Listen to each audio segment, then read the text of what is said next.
This video is brought to you in part by Squarespace. You can start your free trial today at squarespace.com/downwardthrust to get 10% off your first purchase. Time out. This video is not about NBA 2K19, although you guys can see that I have it. I have not put enough time into my career to see if the microtransaction system this time around is as bad as it was in 2K18. This video is about 2K's statements regarding microtransactions that they made, I believe 2 days prior to the release of this game. Them saying the quote-unquote microtransactions are the unfortunate reality of video games. And I think that statement is not fair and sucks. So that's what this video is about.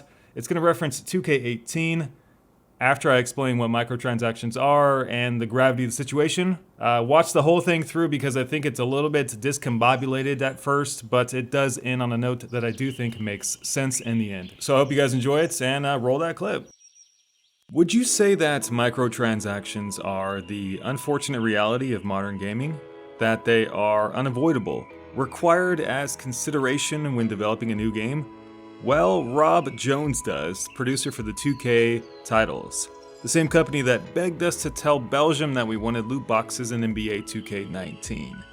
So, do microtransactions need to be in games like NBA 2K19? Or is it just a scapegoat for slurping up more of that sweet cash money just because they can? Today I'm going to go over the basic idea of the modern day microtransaction and address the gravity of a statement like this.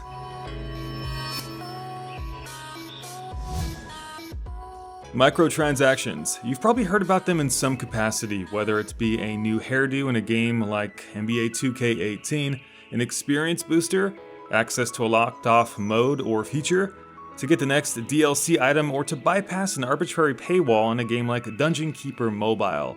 Either way, it's money in excess of the base price of the game, made payable directly to the game maker or publisher. Many elements of microtransactions are fine, supplementing free-to-play, mobile, or low-cost games that charge little if anything to begin playing the game.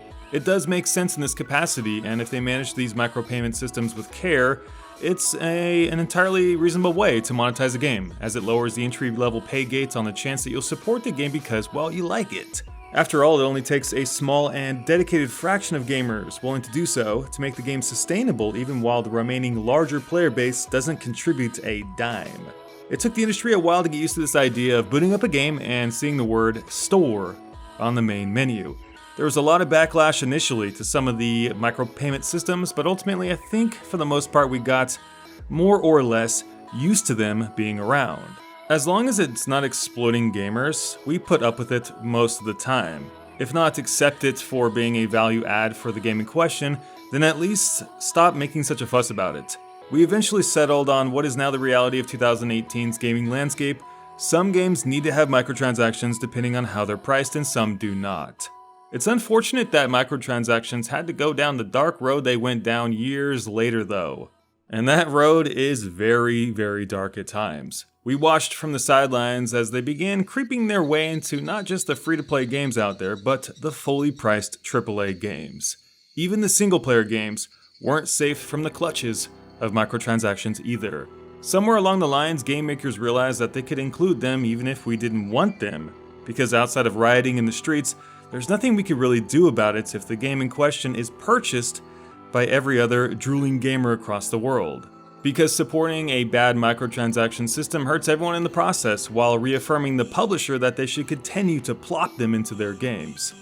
It's sadly because some gamers out there just must have everything right now, that these systems remain relevant in modern gaming. What they used to have to work for, now they can buy, thus turning every game today into a play every day for a week to get this item, or give us $5 and you can have it right away.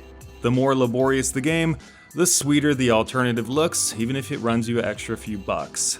This mentality of skipping the grind did more harm than good, as now games are being deliberately made grindy so that these people can skip them. Of course not every game, but a great deal definitely. Think about this. If nobody puts an EXP booster in a storefront, then there'd be no reason for a game to be artificially inflated, would there? The grind is only there because some people decided that they can't do the grind. Publishers then saw this and began making games more grindy because this tells them to make games that should be grindy. It's a vicious circle created by consumers and exploited by big yet very smart companies. And that's because there's a lot at stake for companies, as most of them are publicly traded and heavily dictated by money. and of course the shareholders holding interest in the product. It's a please them first mentality, and ultimately that does trickle down into plucking the most money from each gamer possible so that marginally the game can make more money on the dollar. That's the unfortunate reality of gaming in 2018. Not that microtransactions need to be considered by every company out there. That's definitely a fallacy. Unfortunately though, it does get worse. The biggest pain point for microtransaction systems are long-standing franchises that didn't need an in-game currency or an in-game store, yet they put them in the game anyway because, well, hell, why not? People are buying them and it's free money, so let's throw them in. Of course, the game in question I'm talking about is NBA 2K18, which was one of the biggest tragedies of the video game industry in the past few years. The following is a direct quote from Rob Jones, producer on NBA 2K. VC is an unfortunate reality of modern gaming. Every game at some point, in some way, has currency, and they're trying to get additional revenue from each player that plays the game. The question has to be, when does it feel like it's a straight up money grab versus when does it feel like it's value added? What irks me about this quote is that Rob admits that the idea of microtransactions being a cash grab is commonplace, and that there is probably always discussions behind closed doors regarding how far a company should take a microtransaction system such as VC. I mean, this is dangerous territory, and you can see where that road might go if the wrong people are in charge, as it's so easy to see a game being altered for the sake of acquiring additional money.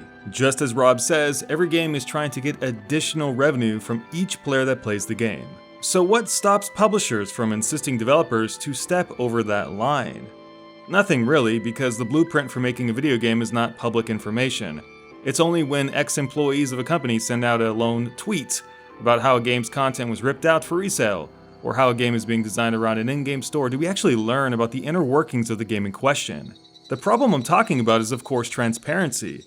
We just don't know if the game was designed in the right way, or how their in-game stores were designed. Were they made more attractive to us just to get more money? We don't know.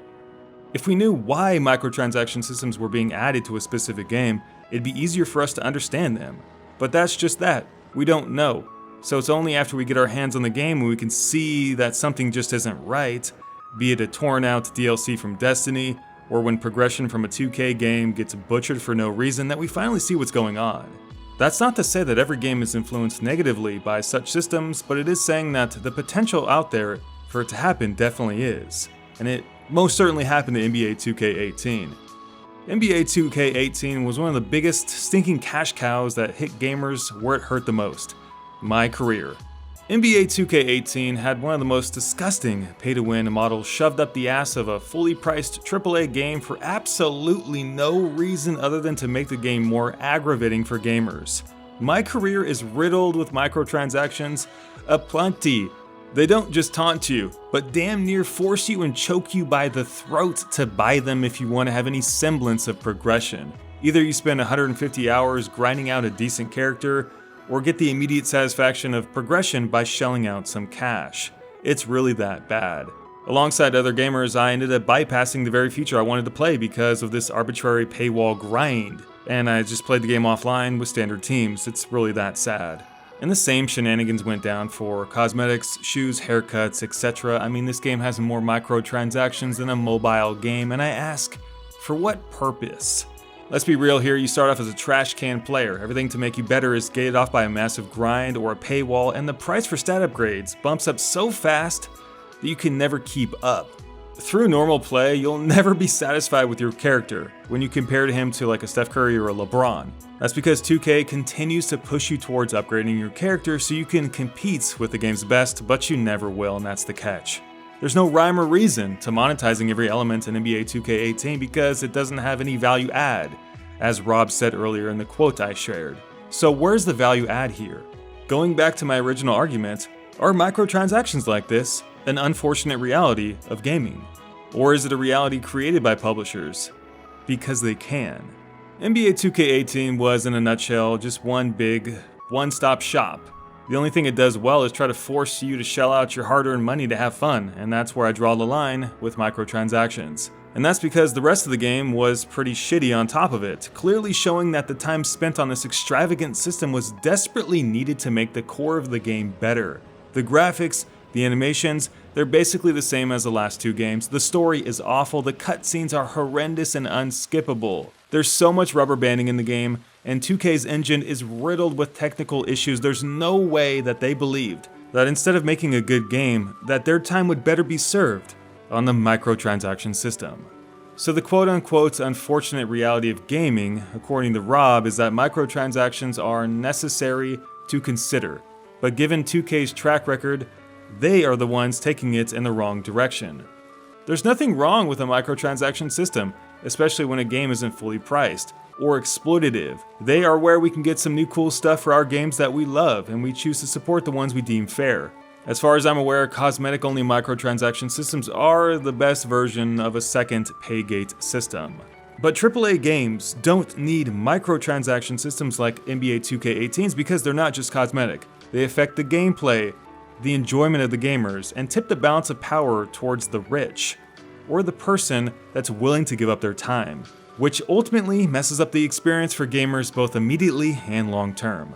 There's nothing value-add to the microtransaction systems in the 2K experience, and microtransactions being the unfortunate reality of gaming is nothing more than a blanket excuse that fails to understand the core value-add of such a system, which is designing a good game in the first place. The truth is, a lot of people need grinds in games to keep them interested, and that is fine. But if you made a game that players don't have the patience for, maybe that's a sign that you should remove the grind in the first place. It means that players are not engaged with the game. Since when is paying money to skip content sound right? Either way, I don't like the attitude of 2K games, and their history with enabling bad behavior with these kinds of systems, let alone making a blanket statement that microtransactions are the reality of gaming today. Because they're not. Great games come out all the time that prove you don't need an in-game store to be successful. Just look at God of War, Zelda, Mario, Doom, The Witcher, Octopath, Dark Souls, etc. The world doesn't need microtransaction systems in most games, and I hope it stays that way.